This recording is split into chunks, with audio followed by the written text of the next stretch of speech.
He's got it! England have won the World Cup! And that is our intro to our first episode of our little Scarborough Cricket podcast.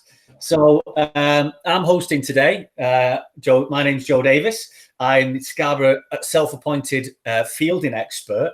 And so basically what we're doing is we're just going to have a few conversations with some of the other Scarborough coaches. And we're really looking at, during the lockdown period, different kind of aspects of cricket and ways which we can help kind of better ourselves and improve ourselves, not necessarily just on the pitch, but also thinking about things whilst we're at home, whilst we're in our kind of lockdown environment. So I'll introduce you to today's guests and give us a couple of intro questions. So firstly, having represented Cheshire County Cricket, and he's the current captain of Scarborough Cricket Club. You may know him as the man who wears shorts all year round as head of academic PE. It's Mr. Patrick Roberts. Patrick, welcome. Thanks, Joe. First two questions. Which pad goes on first, left or right? Always left. Always left. I'm always left. Yeah, Secondly, food related, cheese and onion or salt and vinegar. What's a better packet of crisps? Both very average for me, but if I had to, salt and vinegar. Salt and vinegar, interesting. And our second guest today, he's represented New Zimbabwe in 18 one-day internationals with a high score of 72 and best figures of 2 for 11. You may know him as the friendly face of Cruise House. It's Mr. Piet Rinke. Welcome, Pete. Thanks, Joe. How you doing, bud? Yeah, good, thank you. First question. Is it acceptable as a spinner to bowl in sunglasses? Depends where you're playing. I would say yes. England, no. Okay. It gets sunny. England, you play with an umbrella hat. Fair. And secondly, what's the best choice of snack when you go to the cinema? Bar of Twix. That's what I get to as well. Okay. So our first episode basically is going to be looking at, it was kind of inspired by Joe Root's fantastic innings against Sri Lanka. We're going to be looking at playing spin. As a wicketkeeper myself, I tend to close my eyes and try and do a reverse or a scoop, which doesn't always work. Thankfully, we've got two much more experienced, better batsmen than myself to discuss this with you. So we'll start off with Pat. What kind of key components do you think should be going through a young batsman's head, an old batsman's head, any batsman when they're facing spin? I think the key to it for me is just having a clear game plan and understanding what you're trying to achieve when you're playing against a spinner. Obviously, you don't want to get yourself bogged down. I think you've got to understand the game situation. So are you looking to dictate the spinner yourself, or is it a case of just trying to bat time? But I think fundamentally, to understand before you move on to anything else, you've got to understand your game plan and the game situation.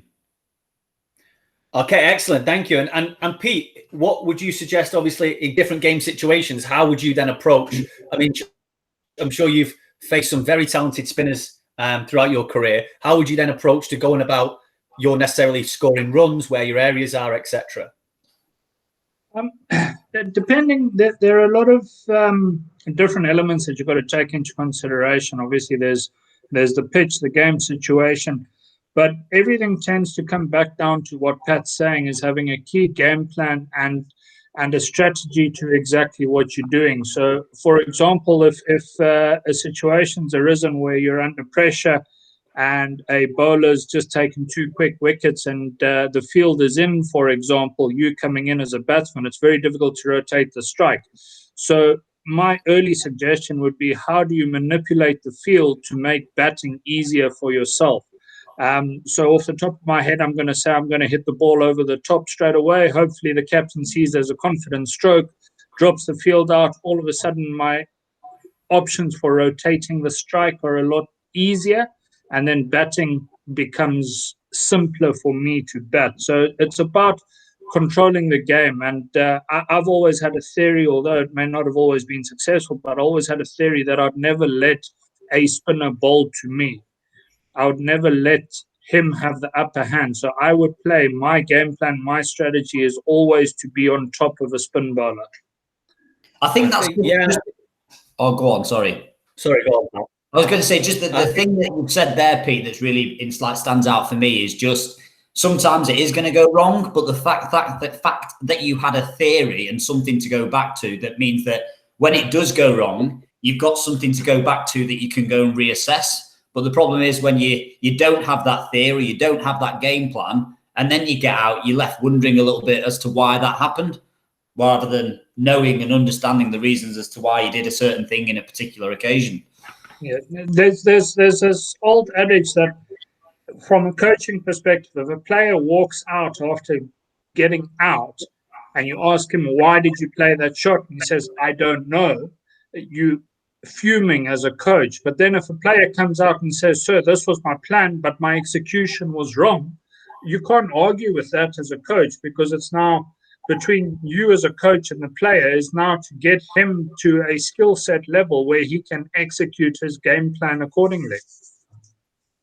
I think one really good piece of advice that I received off there's a coach at Lancashire, an Australian coach called Jason Swift, and he basically, when you said about not letting the spinner settle, he said in theory, unless you've got these quite fast darty left arm off spinners, in theory, if they're putting flight on the ball, they shouldn't be able to bowl a really good length ball to you, because at the pace they're bowling, if you naturally look to press forward, if it's a decent length ball, you should be able to get there on the half volley. If it's a little bit short of a good length ball, you can then rock back and play it on the back foot. Now, obviously, that's in theory when people now bowling much quicker without much spin on it. And if it is turning quite big, I've always tried to use that in terms of in my batting. And I think, obviously, again, is knowing kind of your game plan and knowing your strengths. So, for example, for you, Pat, where would you think if you were facing a spinner, what are your two shots where you're hitting them 80% of the time, 90% of the time, you know you've got that execution there to hit those shots? Yeah, that is a really key point for me, I think, in terms of understanding your game. And I think it's really important to sort of have 3 or 4 shots in the locker against every situation that you are going to go to. Personally, for me, I will try and I will try and use my feet as often as I can. If the field's up, I do quite like trying to get mid on and mid off back, because it then gives me my easy rotation or easier, although that can be easier said than done sometimes. But I think the key to it is, which you alluded to really well, is using your feet and using your crease. So upsetting the line and length and waiting for that bad ball, whether it be a short one or a full one that you can drive. Me personally, as I say, I like to try and use my feet, get down the wicket. I look to try and drive, but this is all very dependent on the wicket itself as well. Obviously, being a keeper myself as well, I do quite like sweeping. Although with the umpires that we get in our league, I try and stay away from that, because it's always out when you're sweeping. You know the rules. That might be to do with more your personality than now, and as obviously as myself as a self-proclaimed expert wicketkeeper with no other discernible talents on a cricket field, I actually still struggle to pick delivery.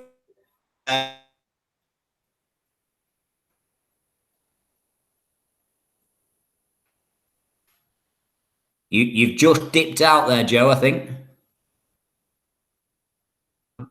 Nice picture. What we're looking at kind of nowadays. Oh, sorry. In terms of for you, Pete, personally, how do you kind of judge and pick bowlers' slight variations, especially nowadays where bowlers have such little subtle variations in the deliveries they bowl? It's a very difficult thing, but it's one of the key skills that you try and develop early on in cricket is watching the seam.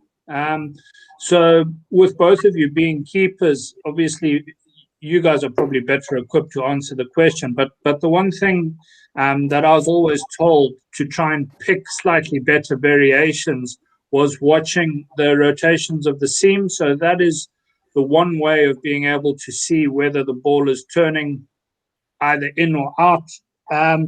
But very simply put, it's very difficult if you're watching the action and the release points, as opposed to just waiting for the ball halfway down the pitch before you start watching it. It's a lot easier to start picking up the smaller, more subtle variations from that perspective. Cool. And I think, like, it's like I think what a lot of things we're kind of covering is that preparation against the spin is one of the fundamental important things.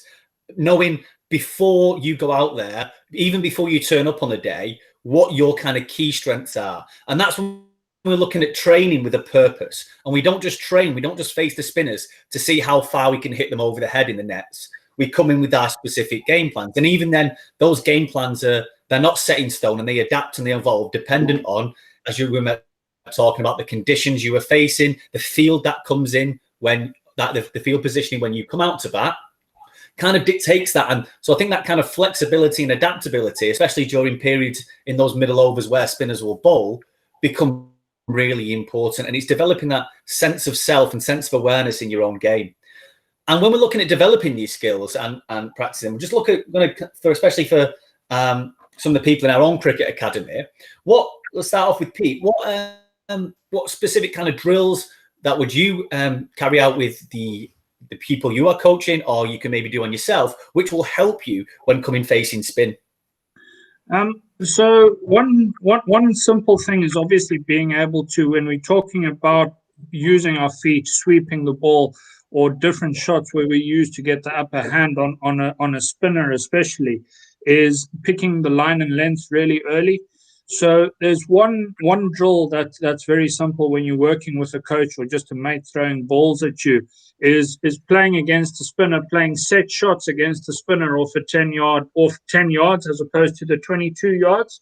So all of a sudden, if you're hitting a high quantity of balls over, call it 12 yards, and you then progress that back to 16 yards, back to 22 yards, all of a sudden, once you get back to the 22 yards, as a batsman, you are now exposed to thinking that you have so much more time. So the perception is, by rushing yourself early on with a high quantity repetitive stroke play on single shots, then progressing all the way back to 22 yards, you now artificially create a lot more time for yourself when you're actually playing against a spinner. So that's one really, really good drill to work on from that perspective. And then when you're on your own, for example, where a lot of us are during lockdown at the moment, people are always talking about batsmen being very light on their feet. So simple skills that you can develop without being able to train in a group. Skipping helps massively in terms of increasing your footwork speed. And then two, obviously, if we're looking at playing sweep shots, reverse sweep shots, a lot of core strength is paramount to how well balanced you are when you're actually executing the shot. So in this time, I'd be focusing on improving the speed of my footwork, so working on skipping, and two, increasing the strength of my core. Perfect. Yeah, I'd sort of say, with regards to the when you said about the 10-yard drill, one of my kind of big bugbears with a lot of the way people train, including myself at times, is that we tend to train at a relative comfort level. And I've always said it with my keeping, and when people are hitting me catches, I don't want to be catching 9 out of 10 of the balls. If I'm catching 90% of the balls, I'm not training hard enough. I'm getting pretty much what I should usually be doing. I want to be being pushed to catch 50 to 60% of the balls. So I'm still getting a decent amount, but I'm actually challenging myself. And I think by increasing the intensity, by doing things like having the ball off a shorter run, so like you said, so you've got less time to react, you've got less time to judge the distance. It's only then when it goes off the normal run, it's going to make you feel like you've got a lot more time. You can become conditioned differently. And Pat, what in terms of what you've seen in your coaching when you're practicing your batting, what do you think helps in terms of preparing people for playing against spin? I couldn't agree more about that comfort zone. And one thing that the academy cricketers will hear me say constantly is sort of this concept of create the battle. Like, as you were saying before, how many times do you walk into a net and when the spinner comes on, someone just tries to whack him out the net or as far as he can? But it's about creating that battle and training properly.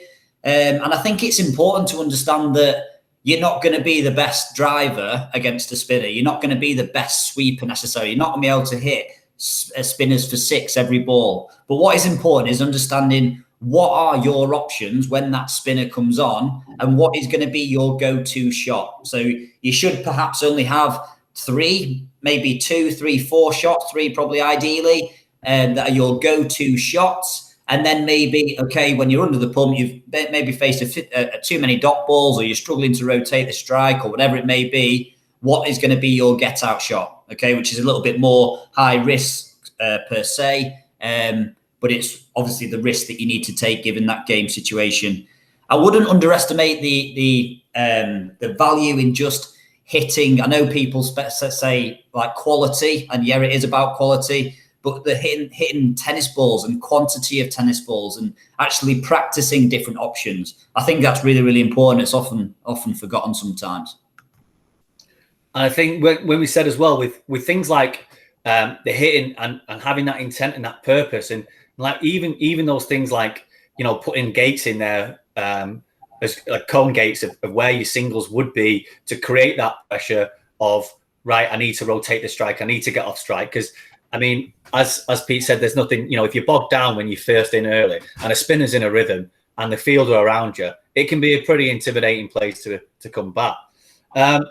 So perfect. Thanks very much for giving some of those examples of drills. One I quite like, if just to put me 50 pence in, is with the footwork and increasing that speed, is just to have someone stand behind you and just lob a ball up over your shoulder, and have you then have to rush out and get to that ball just before that second bounce and practice the drive. And it just kind of works, and getting that reaction of seeing the pitch early, getting to it and hitting it out. Before we move on, just a couple of things. Obviously, nowadays with, you know, the amount of media coverage that the cricket gets, you know, especially the young children and the cricketers are exposed to so many different avenues of people they can watch when they're looking at how to play spin. And we'll start off with Pat. Who would you necessarily advise would be a great kind of outlet to go to look at how to play spin successfully?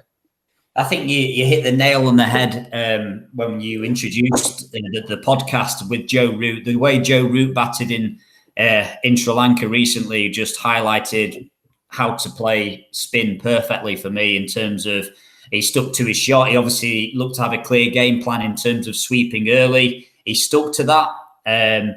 And the way that he used the crease in terms of, as you were saying before, as you alluded to, either coming forward or going back, he didn't get stuck in that middle ground. He was really, really decisive in his foot movements. So, yeah, Joe Root, you can't look past that. Another one for me who I think is brilliant against spin, well, just a brilliant player in general, is AB de Villiers. If you ever get a chance to watch some clips on him, fantastic.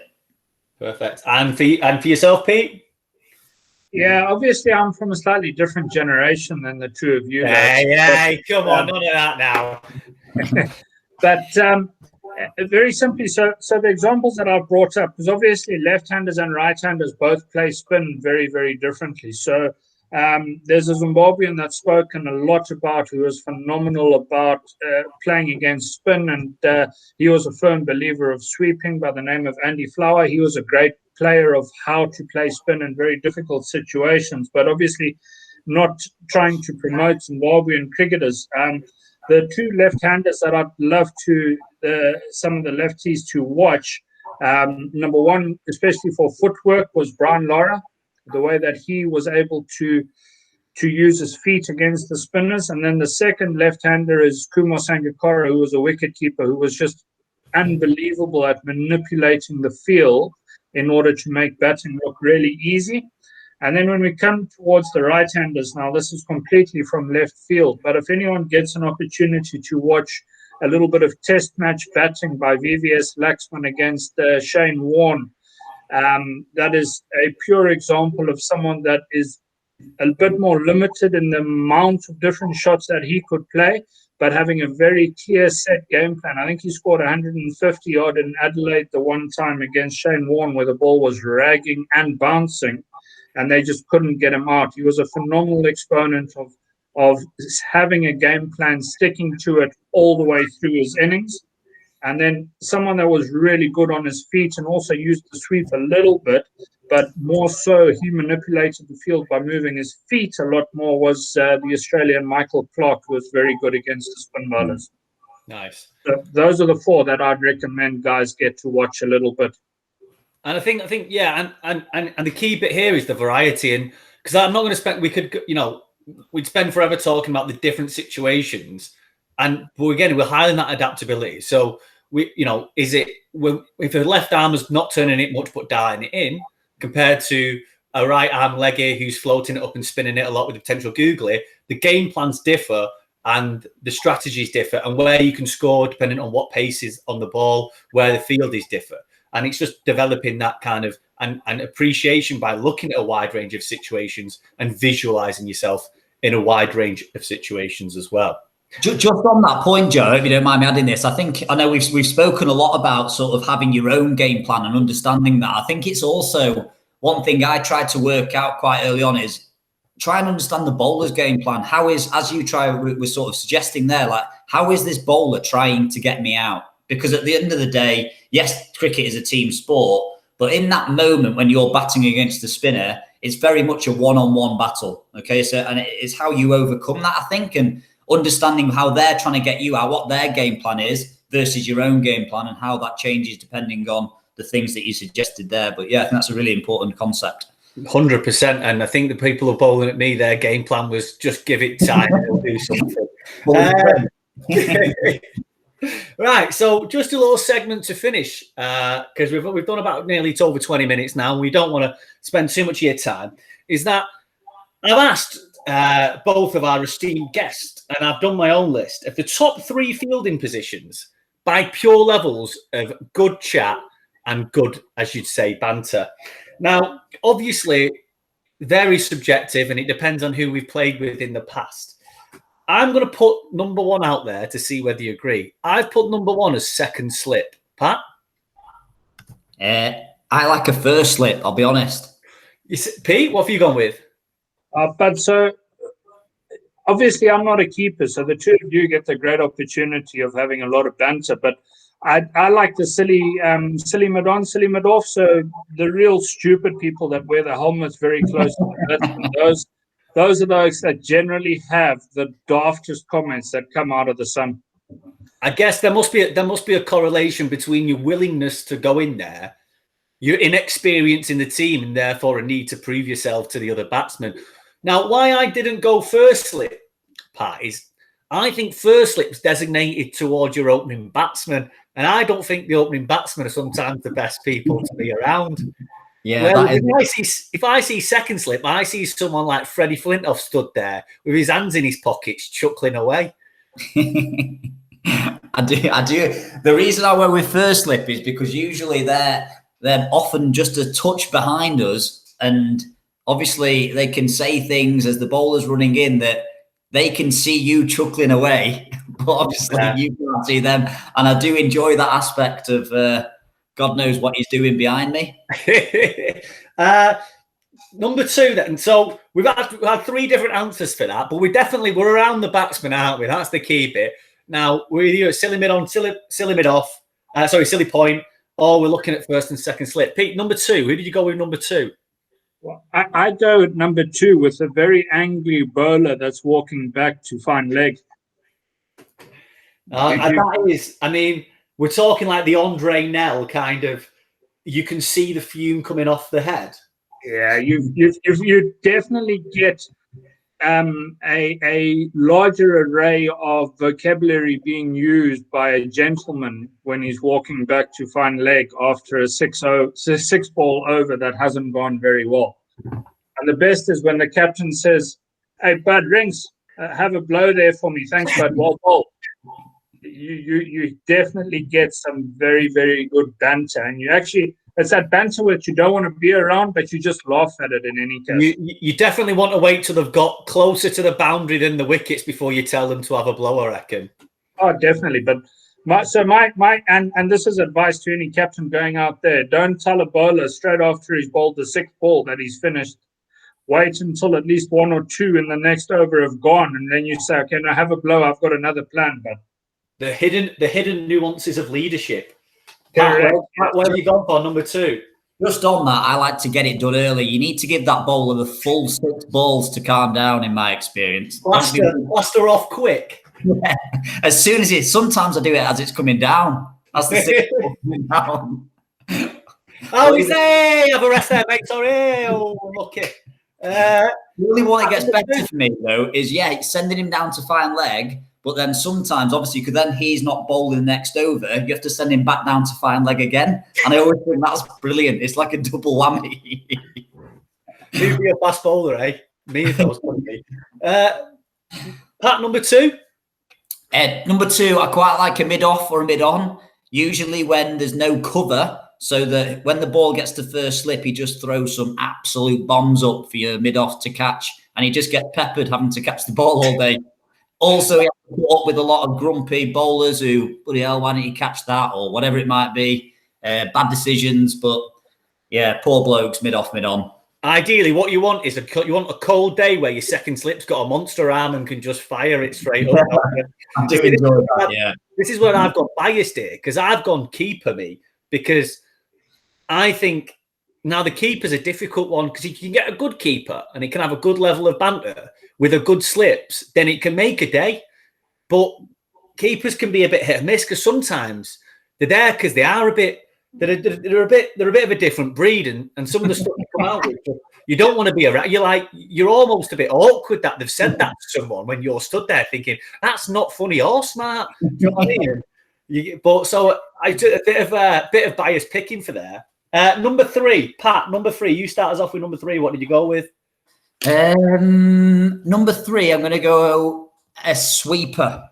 Someone who's out on there, someone who you resort to even from ball one day cricket, and you send him straight out. See you later, mate, you're sweeping, and he's out there all day. He doesn't get involved with any banter. This is the banterless fielder, I feel, the sweeper, the all day sweeper. And well, to be fair, you've got to have a thick skin to take it off the big crowds that pile in at the old Trafalgar Square Oval as well. Yeah. Hey, number 3. Who do you have number 3 down? But so my number 3 would have been the 12th man. Yeah, 100%. The man that runs on with the drinks. Let me tell you, I had an experience in Bangladesh where we were playing 4 days of cricket, and in the hottest environment that you could ever imagine. And if it wasn't, we had a bloke by the name of Charles Coventry who just had the most bizarre sense of humor, but he was the one person that kept us going through some really, really difficult sessions. So I've got a shout out to the 12th man with good banter. No wonder he had good banter. He was probably sat in the shade laughing at you lot, getting your graft on. Well, yeah, sadly enough, he sat in the air-conditioned change rooms as opposed to sitting in the shade. Oh, no. See, I've gone here. I went with mid-wicket because it's someone you still want to have around the bat, but isn't quite good enough to be fielding at point or cover. But you still want him in and around it. You don't want him too close to the square leg umpire because you don't want him talking to them, because you still want to get a few good decisions. But you do want them around. So I went with that. Anyway, that's us done for our first episode of the Scarborough Cricket Pod. Thanks very much to Patrick Roberts and Piet Rinke for joining me. Hopefully we'll have many more chats about cricket that will be ideally educational and in some parts entertaining as well. So thanks very much, guys. Thank you, Joe. And we'll hopefully see you soon. Yeah, hopefully.